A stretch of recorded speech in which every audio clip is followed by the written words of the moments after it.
ये है भारत का सबसे बड़ा राज्य उत्तर प्रदेश और ये है उसकी राजधानी लखनऊ। पिछले 8 एपिसोड से हम लखनऊ के अलग अलग जगहों और 1857 के संग्राम से जुड़े उसकी कहानियों के बारे में आपको बता रहे हैं। इसी कड़ी में आज बारी है लखनऊ के हजरतगंज इलाके की। हजरतगंज लखनऊ के सबसे पॉश इलाकों में से एक है। शॉपिंग, खाने पीने की जगह और अब सिर्फ यादों में रचा बसा Mayfair picture hall, quality restaurant और कपूर होटल, जहां 15 अगस्त 1947 को जश्न आजादी के दिन लखनऊ और उसके आसपास के क्षेत्रों में रहने वाले लोगों और हजरतगंज से संबंधित आगंतुकों के लिए ये सब कुछ एक मीठी याद की तरह है।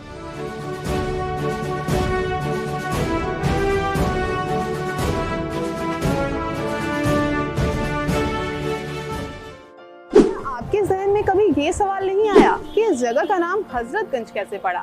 हजरतगंज में ये जो गंज है इसका क्या मतलब है? ये पूरी मार्केट और यहाँ की रौनकें कैसे शुरू हुआ होगा ये सब, जहाँ एक जमाने में यूरोपियन दुकानें हुआ करती थी। तो आइए जानते हैं यहीं के लोगों से। सर मतलब आपको इस बात की जानकारी है कि हजरतगंज का नाम हजरतगंज क्यों पड़ा? ये उस पे अलग अलग व्यूज़ हैं और थोड़ी कंट्रोवर्सी भी है उस पर। बेसिकली ये ऐसा था कि पहले देखा गया कि ये बना था जब हमारे रूलर्स शिया रूलर थे लखनऊ में, तो उन्होंने बनाया था, उन्होंने हजरतगंज को इस्टेब्लिश किया था। तो सबसे पहले ये था कि लोगों को लगा कि बेगम हजरत महल थी तो हजरत नाम वहाँ से आया। पर कहते हैं अगर किसी के नाम से बनता है तो पूरा नाम आना चाहिए। ये महल को छोड़ दिया गया तो हजरतगंज तो वो सेटिस्फाई नहीं करता था उस कंडीशंस को। तो फिर उसके बाद ऐसा हुआ कि since they were all Shia followers, Shia से, तो हज़रत अली को वो सबसे एमिनेंट मानते हैं। तो हज़रत अली के नाम से अली उन्होंने यूज़ किया, हज़रत यूज़ किया। हज़रत तो is an address to their one of caliph, जो उनके खलीफा होते थे उनको हज़रत साहब थे। तो सबसे ज़्यादातर ये शियाज हैं सब फॉलोअर्स अली के हैं, हज़रत अली के, तो इसलिए हज़रत नाम ऐसा लगता है कि उसी वजह। और गंज एक्चुअली मंडी को कहते हैं, तो मंडी को जो जिस जगह सेल होती, और ये कनेक्शन पॉइंट था, तो यहाँ पर मंडी लगती होगी, मार्केट होगी, तो इसलिए हज़रतगंज नाम उसको बन के पड़ गया, ऐसा कुछ।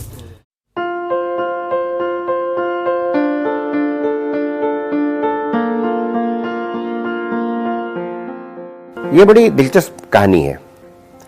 वालिद अली शाह के जो वालिद थे, उनके पिताजी अमजद अली शाह बड़े धार्मिक प्रवृत्ति के थे और उन्हें लोग हजरत के नाम से जानते थे, और उन्हीं के नाम के साथ हजरतगंज को हम जोड़कर देखते हैं। उनकी बनाई हुई बेगम कोठी थी, 1844 में मलिका आहत के लिए उन्होंने बनवाया, और उसके बाद सिप्तानाबाद इमामबाड़ा, जहां वो चिरनिद्रा में सो रहे हैं। हजरतगंज का जो दूसरा अक्षर है वो गंज है। लखनऊ में बहुत से मोहल्ले गंज के साथ जुड़े हुए हैं, रकाबगंज, फतेहगंज, जाहियागंज। नेविल ने 1904 के लखनऊ गजेटियर में लिखा था कि गंज का अर्थ गल्ले की मंडी होता है, और फतेहगंज और रकाबगंज गल्ले की बड़ी मंडियां थीं। लेकिन हजरतगंज में भी गल्ले की मंडी थी, और बेग की जो लखनऊ गाइड है 1911 में छपी हुई, उसमें जहां अभी साहू सिनेमा है, खादी भंडार हम देखते हैं, उसके आसपास के इलाके में उसी साइड में उसी पटरी पर गल्ले की मंडी थी। अभी जो हम नक्शा देख रहे हैं वो अक्टूबर 1857 का नक्शा है, जिसमें हम साफ साफ हजरतगंज देख सकते हैं। और उसको आज से जोड़ने के लिए ये समझ लें कि जो तारे वाले कोठी नक्शे में है वह अभी स्टेट बैंक का मुख्य ऑफिस है। जो चौपड़ अस्तबल दिख रहा है वही अब कैफे कॉफी डे मुड़कर इंडियन कॉफी हाउस, यानी जो अशोक मार्ग की ओर मुड़ने वाली जगह है वह है। लॉरेंस टेरेस भी इसी अस्तबल की जगह बना। हजरतगंज जहां लिखा है वहीं बेगम कोठी थी।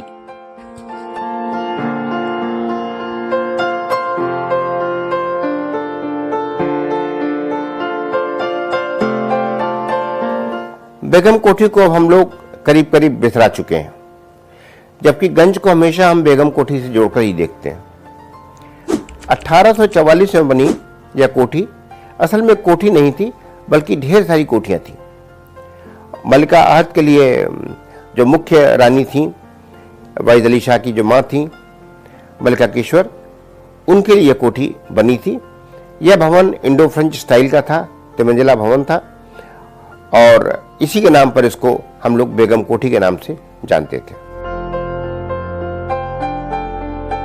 हजरतगंज तो जनपद के बिना अधूरा है, तो क्या जनपद का हजरतगंज से कुछ ताल्लुक रहा होगा? और इस चमक धमक वाली बाजार का 1857 की जंग से क्या नाता रहा होगा? क्या बेगम कोठी जो अब जनपद बन चुका है, वहां भी आजादी की पहली लड़ाई लड़ी गई होगी? 1858 का जो अंग्रेजों का हमला था वो उन्होंने पूरी ताकत से किया, और वो अकेले नहीं थे, उनके साथ नेपाल के राणा खुद जंग बहादुर, राणा जंग बहादुर और गोरखा सेनाएं थी। और इस बार भारतीय विद्रोहियों को, आज़ादी के लड़ाकों को पीछे हटना पड़ा। यह लड़ाई मार्च 1858 में हुई, जिसकी सबसे महत्वपूर्ण लड़ाई बेगम कोठी में 11 मार्च 1858 को हुई थी। इस लड़ाई में बेगम कोठी की तमाम कोठियों में भारतीय सिपाहियों ने रह करके उनको आगे नहीं बढ़ने दिया, उनको रोके रखे। और एक सबसे महत्वपूर्ण घटना इस लड़ाई की थी हडसन की मृत्यु। हडसन को हम जानते हैं बहादुर शाह जफर के लड़के राजकुमार, उनको हडसन ने पकड़ा और निहत्थे उनको निर्वस्त्र कराया, और निर्वस्त्र करा करके उन्हें मार दिया। इसलिए उन्हें हडसन को हम हत्यारा हडसन भी कहते हैं। लेकिन उस हडसन को मारा गया बेगम कोठी में। बेगम कोठी की लड़ाई में हडसन घायल हुए, और जहां अभी राजभवन है उसको हम उस जमाने में बैंक्स हाउस कहते थे, वहां वो ले जाए गए। वहां हडसन की मृत्यु हुई और बाद में उन्हें लमार्टिनियर में दफनाया गया।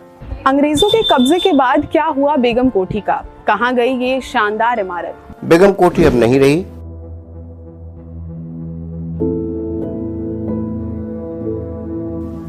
बेगम कोठी की लड़ाई के लोग, उनकी याद करने वाला कोई चिन्ह भी अब नहीं रहा। यह बहुत दुख की बात है। बेगम कोठी जैसा मैंने बताया 1844 में बनी। 1858 की लड़ाई की वो साक्षी रही।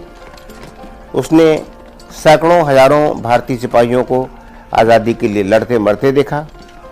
हडसन की हत्या देखी, बदला लेना देखा मुगल राजकुमारों को मारने का।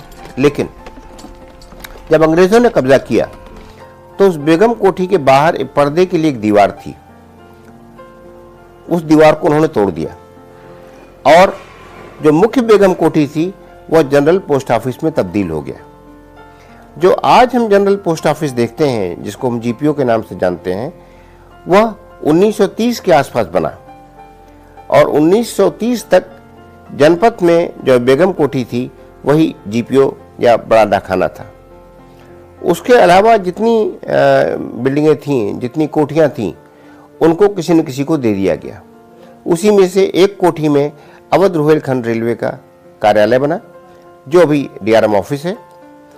कई कोठियां मुंशी नवल किशोर प्रेस को मिली, और कुछ कोठियों में दुकानें खुली जो हजरतगंज में यूरोपीय सामान मिलने वाली दुकानों का आधार था। तो इस प्रकार से हम कह सकते हैं कि अगर हम हजरतगंज के इतिहास को कुरेदेंगे तो हमें उसको बेगम कोठी से जोड़ करके ही देखना पड़ेगा।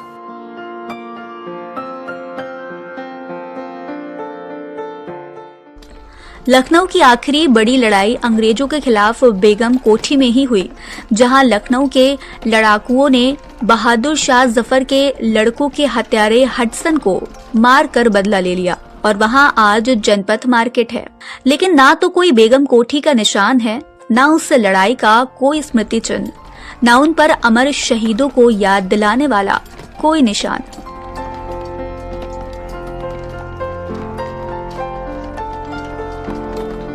आपको ये पूरा एपिसोड कैसा लगा हमें कमेंट बॉक्स में जरूर बताएं। और हाँ, अगर इससे जुड़ा कोई भी सवाल आपके मन में हो तो कमेंट जरूर करें। हमारी पूरी कोशिश रहेगी कि हम आप तक इसका जवाब जरूर दें।